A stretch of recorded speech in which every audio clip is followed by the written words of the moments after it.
Kung sisimulan mo na pagpaplano ngayon, hindi mo na kinakailangan maglabas ng malaking pera pag kailangan mo na.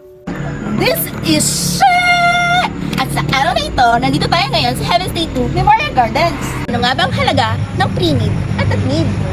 Alam mo ba, ang isang lawn lot ay double-tiered na pwedeng maglibing ng 2 fresh bodies at 4 na bones or urns. Ate Shay, hindi pa ako mamamatay!